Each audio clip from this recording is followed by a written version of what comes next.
저희가 함께 지금 말씀을 나누는 사무엘하 우리 6장 12절에서 23절의 말씀은 저희가 지금 계속 매일 성경으로 보고 있는 오늘 본문입니다. 사무엘하 1장부터 저희가 계속 이렇게 묵상을 하게 되어지는데, 사무엘하를 초반절을 보면 이제 5장부터 다윗은 하나님의 때 하나님의 방법으로 이스라엘의 온전한 왕이 되어집니다. 온 이스라엘 백성들은 이 새로운 시대의 왕에 대한 기대가 있었을 것입니다. 우리도 마찬가지로 새로운 공동체에 속하게 될 때 리더에 대한 기대감이 생기기 마련입니다. 새 학기의 반 선생님은 어떤 분이실지, 그리고 새 직장에 갔을 때 나의 상사는 어떤 사람일지, 그리고 새로운 교회에 담당 교육자는 새로운 교회에 이제 가게 되거나 새로운 공동체에 들어가게 됐을 때 나의 담당 교육자는 어떤 분일지, 그리고 내가 속하게 될 다락방의 순장님은 어떤 분이실지, 이렇게 참 기대하게 되는 것 같습니다. 저는 이 분당다음교회에 와서 청년부를 담당하고 있습니다. 저희 청년들도 이 새로운 공동체에서 담당하는 목사님이 어떤 분이신지, 그리고 이 소그룹 리더들은 어떤 사람일지를 많이 궁금해 하더라고요. 이런 기대에 부응하여 이 맡겨진 이 청년들을 잘 목양하려고 하는 부담감이 저에게 늘 있습니다. 아마 여기에는 순장님도 계시고, 또 주일학교 선생님도 계실 것이고, 또 소그룹 리더도 있을 것이고, 또한 일터에서 직장 상사로 계시는 분도 있을 겁니다. 또는 가정에서는 또 가장으로, 또는 부모님으로, 어머니로, 아버지로 이렇게 그 한 곳에 리더로 서 있으실 것입니다. 우리는 한결같이 이런 마음을 가지게 되는 것 같습니다. 그들에게 인정받는 사람이었으면 좋겠다. 그들에게 좀 칭찬받았으면 좋겠고, 그들에게 정말 좋은 순장님이세요. 정말 좋은 리더예요. 정말 우리 아버님은요 정말 존경받을 부모님입니다. 나의 상사는 정말 너무 좋은 분인 것 같아요. 그래서 더 신경 쓰게 되고 노력하게 되고 참 많은 부담감이 있을 것이라고 생각합니다. 아마 다윗도 이런 부담감이 있지 않았을까 생각해 봅니다. 어려운 시기를 지나 왕이 되었는데, 그리고 처음부터 온전한 왕이 아니라 반쪽짜리 왕에서 이 7년 6개월 만에 온전한 이스라엘의 왕이 되었는데 얼마나 잘하고 싶었을까요? 우리와 같은 본성을 가지고 있는 사람이라면 다윗도 같은 심정 아니었을까요? 정말 잘 인도했으면 좋겠다. 잘했으면 좋겠다. 이스라엘 백성들은 이 새로운 왕인 다윗에게 무엇을 기대했을까요? 그리고 다윗을 기대하는 이 이스라엘 백성들을 향해 다윗은 어떤 모습을 보여줬을까요? 오늘 이 본문인 사무엘하 6장 12절에서 23절의 말씀을 통해 우리도 하나님께서 우리에게 주어주신 자리가 있고 맡겨주신 자리가 있을 텐데, 그 자리에서 나는 어떻게 서 있어야 하는지 이 다윗의 모습을 통해 함께 살펴보았으면 좋겠습니다. 먼저 다윗은 여호와 앞에 서 있었습니다. 그 여호와 앞에 서 있는 우리 다윗을 함께 같이 살펴보았으면 좋겠는데요. 사무엘하 6장은 사울의 시대에 거의 잊혀져 있던 법궤를 다윗이 예루살렘으로 옮기는 과정을 기록하고 있습니다. 특별히 오늘 본문의 말씀은 다윗이 하나님의 법궤를 다윗의 성으로 옮겨오는 두 번째 과정을 소개하고 있어요. 첫 번째 과정에서 법궤를 옮기는 과정을 무시한 채 이 수레로 이 법궤를 옮기려는 잘못을 범함으로써 결국 웃사라는 사람이 죽고, 법궤는 예루살렘까지 오지 못하고 오벳 에돔이라는 사람의 집에서 그곳에 이제 그 법궤가 머물게 되어집니다. 그 후에 다윗은 이 오벳 에돔 집에 내린 하나님의 축복을 전해 듣고 이번에는 모세의 규례대로 법궤를 여호와에게 메고 기쁨으로 예루살렘까지 옮기게 되어집니다. 그런데 하나님의 법궤가 들어오는 것을 보고 다윗과 온 백성들은 기뻐하지만 우리 본문의 말씀에 보니까 미갈은 다윗의 행동 때문에 불편해합니다. 16절 말씀 한번 볼까요? 여호와의 궤가 다윗의 성으로 들어올 때에 사울의 딸 미갈이 창으로 내다보다가 다윗 왕이 여호와 앞에서 뛰놀며 춤추는 것을 보고 심중에 그를 업신여기니라. 그래서 미갈은 다윗이 온 백성을 축복한 후에 자기의 가족에게 축복하러 돌아오는 그 다윗을 향해 이렇게 비난합니다. 20절입니다. 다윗이 자기의 가족에게 축복하러 돌아오매 사울의 딸 미갈이 나와서 다윗을 맞으며 이르되 이스라엘 왕이 오늘 어떻게 영화로우신지 방탕한 자의 염치 없이 자기의 몸을 드러내는 것처럼 오늘 그의 신복의 계집종의 눈앞에서 몸을 드러내셨도다 하니, 즉 미갈은 다윗의 행동이 왕으로서의 위엄과 채통을 손상시키는 일이라고 비난한 것입니다. 한마디로 다윗 왕에게 이렇게 얘기한 거예요. 다윗 왕이요, 채통을 지키세요. 채통이란 말은 다 아시죠? 지체나 신분에게 알만한 체면이라는 뜻입니다. 즉 당신은 왕이기 때문에 왕으로서 신부에 발맞는 행동을 하라는 것입니다. 그러나 다윗은 조금 더 주저하지 않고 미갈의 비난에 이렇게 반박합니다. 21절입니다. 다윗이 미갈에게 이르되 이는 여호와 앞에서 한 것이니라. 그가 내 아버지와 그의 온 집을 버리시고 나를 택하사 나를 여호와의 백성 이스라엘의 주권자로 삼으셨으니 내가 여호와 앞에서 뛰놀리라. 아멘. 다윗이 반박하길 백성들과 더불어 춤추며 노래한 자신의 행동은 사람에게 보이기 위한 것이 아니라 여호와 앞에서 한 것이라고 말했습니다. 즉 다윗 자신이 일국의 왕으로서 백성들 앞에서 위엄을 부릴 수 있을지는 몰라도 결국 만군의 여호와 하나님 앞에서는 위엄을 부릴 수 없으며 자신도 역시 그분의 영광을 춤추며 노래할 하나님의 백성 중에 한 사람에 불과하다라는 것을 이 미갈에게 이야기하고 있는 것입니다. 이것은 다윗은 내가 왕이 되고 싶어 왕이 된 것이 아니고 하나님이 나를 불러 왕이 되게 하셨다. 하나님이 나를 부르시고 나를 왕으로 삼았다. 나는 분명한 인식 속에서 나온 고백이었습니다. 오늘 우리도 우리에게 맡겨진 자리, 직책, 직분의 자리가 있을 겁니다. 그런데 우리는 그 직분과 직책, 그 자리를 바라볼 때 하나님이 나를 부르셨다라는 것을 인식해야 합니다.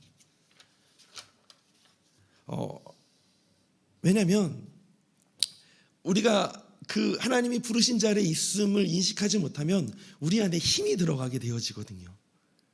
그래서 하나님이 세우셨고 하나님의 은혜의 자리라는 것을 잊어버리고 어떻게 보면 우리가 가지고 있는 그 직책 안에서 때로는 군림하려고 하기도 하고 또한 그 안에서 자신이 맡겨진 자리를 또 잘 해보려고 노력하다 보면 결국은 하나님이 주신 자리가 하나님이 주신 은혜라는 것을 깨닫지 못하고 계속 자기가 원하는 대로 자기가 하려고 하는 대로 그러다가 일이 꼬이게 되어지고 그러다가 계속 일적으로 하게 되어지는 모습을 보게 되어지거든요. 다윗이 왕이 되었을 때요, 그에게 백성들이 요구했던 것이 있습니다. 사무엘하 5장 2절에 이렇게 얘기해요. 이스라엘 백성들이 다윗에게 찾아와서 이렇게 얘기합니다. 전에도 사울왕이 우리의 왕이 되었을 때에도 이스라엘을 거느려 출입하게 하신 분이 왕이시었고 여호와께서도 왕에게 말씀하시기를 내가 내 백성 이스라엘의 목자가 되며 내가 이스라엘의 주권자가 되리라 하셨나이다 하느니라. 즉 다윗이 왕이 되고 싶어 왕이 된 게 아니다. 하나님이 당신을 불러 되게 하신 것을 알아라. 이것이 백성이 기대하는 것이었습니다. 다윗 왕, 너 스스로 왕이 된 것이 아니라 하나님이 너를 왕으로 세우셨음을 날마다 너가 왕이 되었을 때 알았으면 좋겠다. 그것을 기억했으면 좋겠다라고 백성들이 요구했습니다. 그것들을 백성들이 기대한 것입니다.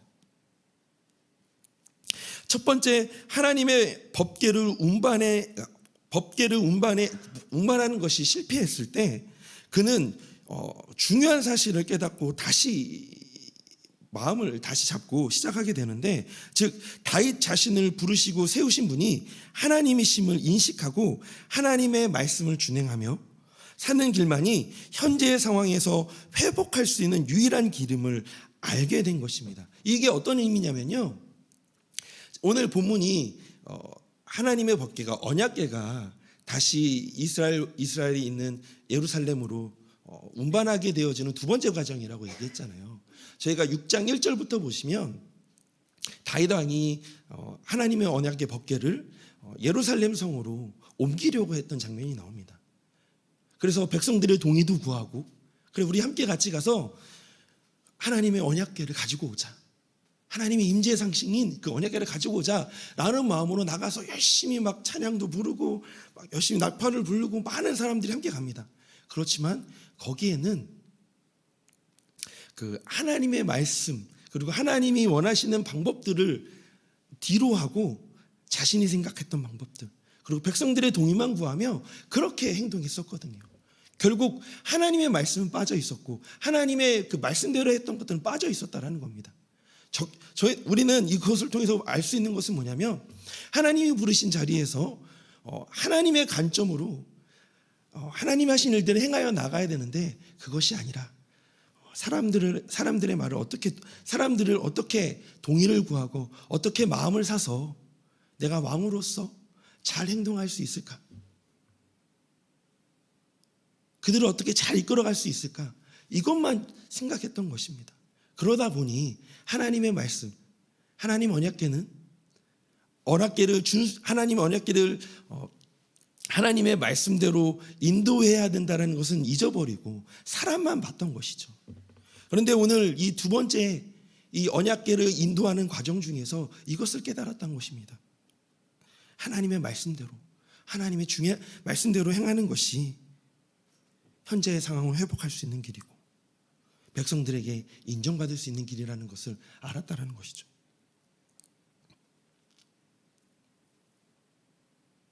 이스라엘 백성들은요, 여호와 앞에서 행하는 그 다윗을 보게 되어집니다. 오늘 본문의 말씀을 통해서 15절 말씀 볼까요? 다윗과 온 이스라엘 족속이 즐거이 환호하며 나팔을 불고 여호와의 궤를 메어 오니라. 다윗은 여호와 앞에서 하나님의 말씀 어떻게 준행해야 하는지를 깨닫고 하나님 앞에서 제일 먼저 나아가 다윗과 그리고 온 이스라엘 백성들이 하나님의 언약궤를 메고 오는 모습을 보며 함께 그것을 즐거워하며 나아가는 모습을 보게 됩니다. 다윗은요, 권위가 아니라, 사람의 눈으로 보는 것이 아니라 하나님을 기뻐하는 모습을 그대로 이 백성들에게 함께 몸소 보여줍니다. 내가 왕으로 군림해서 이렇게 해. 내가 이 백성들을 향하여 마음을 얻기 위해서 이렇게 하는 것이 아니라 하나님이 나를 이곳에 부르신 것을 기억하면서 하나님이 기뻐하는 모습, 하나님이 기뻐하시는 모습대로 이 이스라엘 백성들과 함께 그 길을 걸어갔다라는 것입니다. 그런데 반대로 우리가 바라봐야 될 대상이 있습니다. 그게 누구냐면 사람 앞에 서 있던 우사와 미갈이라는 사람입니다. 6장에 보면 다윗이 나오지만 6장에 보면 우사와 미갈이라는 사람이 나옵니다. 우사는 언약궤를 옮기는 일에 자신이 책임자라고 생각을 했을 것입니다. 그는 자신의 위치가 중요하다라고 생각하며 그 길을 걸어갔겠죠. 수레에 메고 그 옆에를 행하며 잘 옮겨야 한다라는 관리자의 자세를 가지고 언약궤를 따라갔습니다. 오로지 언약궤를 안전하게 옮겨야 한다라는 한 가지 고집으로 그 길을 걸어갔을 것입니다. 그는 다윗과 온 백성이 기뻐서 춤을 추는 중에도 함께 춤을 추지 않았습니다. 시간이 지나갈수록 온 백성이 하나님께 예배를 드리고 하나님을 섬기는 섬김으로 세워지고 있음에도 그에게는 뭔가 채워지지 않는 느낌이 있었을 것입니다. 느낌이 없었을 것입니다. 그는 선한 일에 참여하고 있다고 생각했지만 그의 경외감은 점점 부식되어 갑니다. 온 백성이 하나님으로 채워지는 기쁨과 감사, 그리고 하나님 사랑으로 춤출 때도 그는 그 속에는 없었습니다. 따로 떨어져 나와서 언약궤 앞에서 혼자 걸어갔을 뿐입니다. 언약궤를 옮기는 일에 자기가 없으면 안 되는 것, 언약궤를 옮기는 일에 자기가 없으면 안 되는 양, 그 길을 따라갑니다. 그에게 하나님은 그의 목자가 아니었습니다. 하나님에 대해서도 자신이 책임져야 하는 것처럼 선을 넘어버린 겁니다. 수레가 갑자기 덜컹 거려서 언약궤가 갑자기 쓰러지려고 할 때, 만약에 그가 하나님의 선하심을 알고 하나님의 인도하심을 알고 있는 사람이었다면 어떻게 했을까요? 사실 우리는 반대편으로 이렇게 생각하잖아요. 아니, 하나님의 언약궤가 넘어지는데 나라도 손을 이렇게 얹지 않을까? 사실 우리의 마음이라면 그럴 수 있죠. 그렇지만 그 관점이 아니라 정말 하나님께서 이 길을 행하고 계시고 이게 정말 하나님의 임재하시는 정말 거룩한 그 임재의 상징이라며 과연 내가 감히 그것을 손에 댈 수 있을까?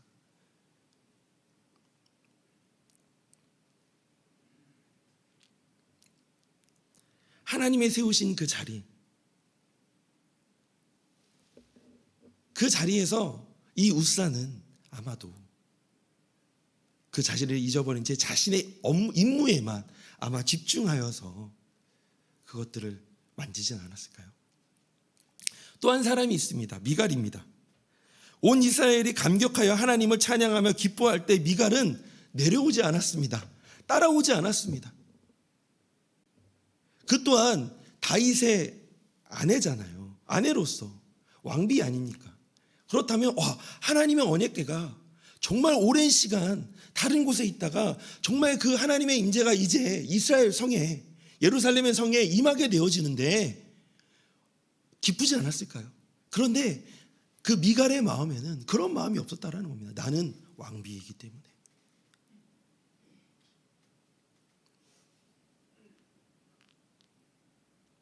오히려 여호와 앞에서 춤을 추는 다윗을 비난했습니다. 너희들이 그 신하 앞에서, 여자 앞에서, 여자들 그 신하 앞에서 다윗 왕 당신이 그렇게 뛰는 모습, 그것이 얼마나 수치스러운 것인지 아십니까? 채통을 지키세요.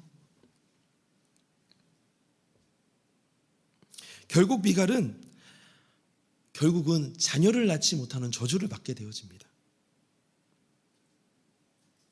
혹시 우리는 하나님 우리에게 주어진 자리, 부어주신 자리, 맡겨진 자리 안에서 그 맡겨진 것을 열심히 감당해야겠다라는 그 하나, 일념 하나로 우리가 열심히 그렇게 봉사하고 섬기고 그렇게 하는데 어느 순간인가 하나님은 사라지고 내 앞에 있는 그 사람이 보이고 내 앞에 있는 환경이 보여져서 그 열심 때문에 스스로를 힘들게 만들고 스스로를 그 은혜의 자리에서 벗어나게 하고 있지는 않을까요? 제가 그랬습니다. 그 청년들을 섬기면서 부담감이 있었다고 제가 초반에 말씀드렸는데 정말 많은 부담감이 있더라고요. 잘 가르쳐야 되고 잘 목양해야 되고 그러다 보니까 제 안에 하나님이 세워주신 것은 기억하지 못하고 무엇을 바라보게 되냐면 그 친구들의 표정, 그 친구들의 행동, 그 친구들의 모습만 보게 되어지더라고요. 그러니 말씀을 준비하고 말씀을 전하는데 도대체 누구를 향하여서 전하고 있는 것인지, 신방을 하고 그 친구를 만나는데 도대체 누구를 보면서 하고 있는 것인지, 우리 지난번에 목사님께서 그런 말씀해 주셨지만 사역을 하시고 신앙생활하는 것이 행복하시냐고 물어봤을 때 저 여기 앞에 앉아서 정말 눈물이 나더라고요. 하나님, 저 행복하지 않는 것 같아요. 하나님, 저에게 맡겨주신 자리가 있는데 행복하지 않는 것 같아요. 사람의 눈으로 보고 사람의 인식으로 보니까 하나님 맡겨주신 자리, 하나님 부르신 자리가 보이지 않고 모든 것이 다 일로써 보여지게 되어지더라고요.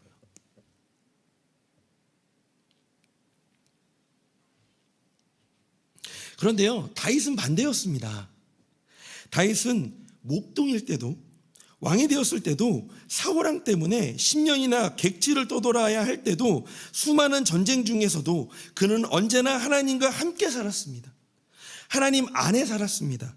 하나님이 그의 목자가 되었습니다. 다윗도 인간인지라 때때로 선과 악을 넘나들며 하나님의 속을 썩일 때도 있었지만, 그가 넘어져도 하나님을 향해 넘어졌고 하나님께 안기는 모습에서 그의 중심이 하나님을 향해 얼마나 열려 있었는지를 짐작할 수 있게 되어집니다. 이런 다윗을 하나님은 사랑하셨습니다. 그의 허물과 잘못에도 불구하고 하나님은 그를 통해 역사하셨습니다. 다윗에게 구원의 뿌리시며 주권자이시며 목자이시고 바위셨습니다.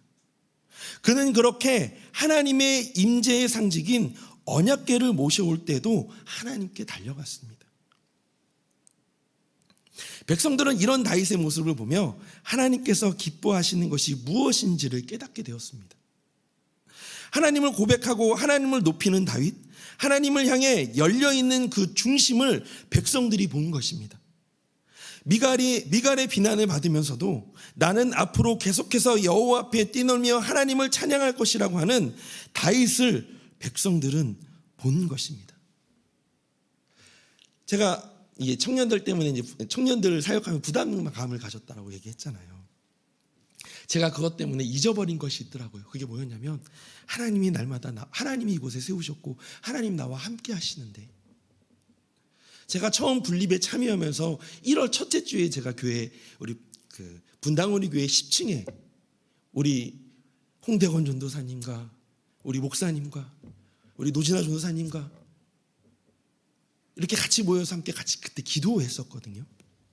기도로 시작했거든요. 그때 어떻게 오게 됐는지 한마디씩 하는데 제가 그때 했던 고백이 생각이 납니다. 제가 나중에 또 말씀드리겠지만 정말 하나님의 은혜로 여기 왔거든요. 하나님의 은혜 없이는 여기 못 왔었는데, 올 수가 없었는데 정말 하나님의 은혜로 제가 여기 왔습니다. 제가 이렇게 고백했던 것이 생각이 나더라고요. 그리고 순간마다 하나님이 이 분당으로 인도하여 주시고 또 집을 얻게 하시고 또 이곳에서 좋은 동역자들 만나게 하시고 좋은 성도님들 만나게 하셨다는 것을 그렇게 고백을 했는데, 제가 어느 순간인가 그것을 잊어버리고 있었더라고요. 제 삶 속에서 하나님이 그렇게 선하게 인도하시고 목사로서 서 있게도 하셨는데 그것을 잃어버린 제 모습을 발견하게 되었습니다.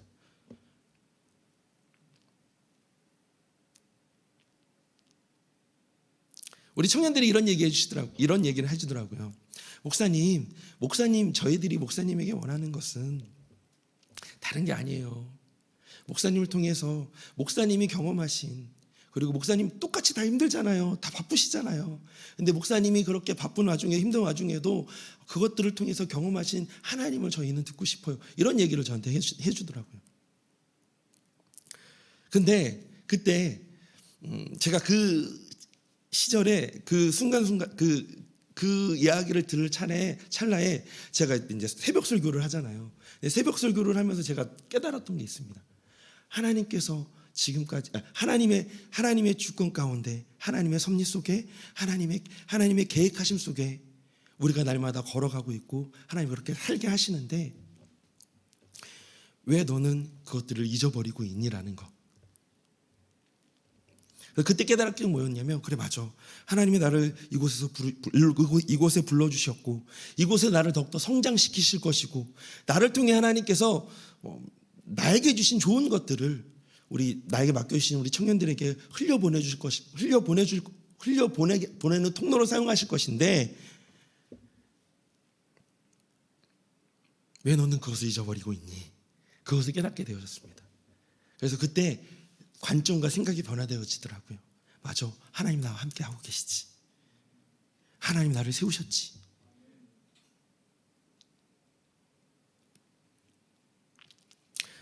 사실 오늘 우리가 가정으로, 리더로, 교사로, 직장의 선배로, 순장으로 서 있을 때 우리가 가져야 할 마음이 있다면, 아니 먼저 우리가 잊지 말아야 할 마음이 있다면 하나님이 우리를 그곳에 세우셨다라는 것입니다. 바로 하나님이 하나님 앞에서 우리가 서 있다라는 것. 지금 맡겨진 자리가 바로 하나님이 부르신 자리고 세우신 자리라는 것을.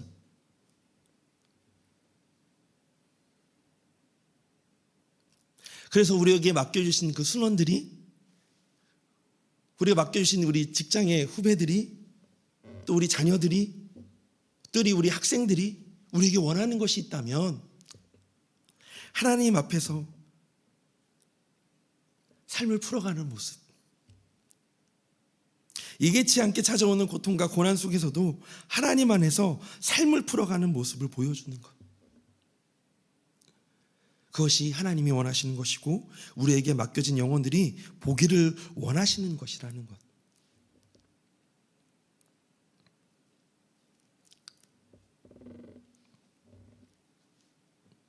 그래서 오늘 이 말씀을 준비하면서 꼭 이 말씀 해주고 싶습니다.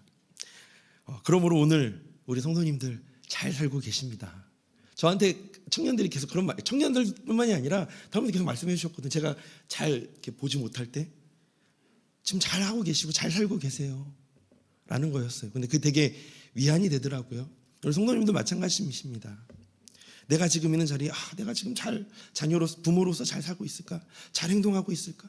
내가 지금 있는 자리에서 신앙인으로서, 어떤 교사로서, 어떤 그 자리에 난 잘 살고 있을까? 예, 잘 살고 계십니다. 하나님이 지금 선하게 인도하고 계십니다. 그리고 하나님의 때 하나님의 방법으로 또한 우리의 지금 맞이하고 있는 이 현실, 어려움, 고통, 그것 또한 이겨내게 하실 겁니다. 그리고 우리를 성장시키실 것입니다. 그것을 믿고 오늘도 우리는 여호와 앞에서, 하나님 앞에서 뛰노는 우리가 되어야 할 것입니다. 그래서 아마도 다윗은 이런 그 모든 순간들을 겪으며 우리가 잘 알고 있는 그 시편의 고백을 하지는 않았을까요? 시편 23편이요. 3편 말씀입니다. 여호와는 나의 목자시니 내게 부족함이 없으리로다. 그가 나를 푸른 초적에 누이시며 실만한 물가로 인도하시는 주다. 내가 사망의 음침한 골짜기라도 해를 두려워하지 않을 것은 주께서 나와 함께 하십니다. 이렇게 고백한 것 아닐까요? 그래서 우리가 그 있는 자리에서 하나님께서 우리를 선하게 인도하시고 우리와 함께 하심을 믿으면서 날마다 걸어가시는 우리 성도님과 저와 우리 성도님 되기를 주님의 이름으로 소망합니다.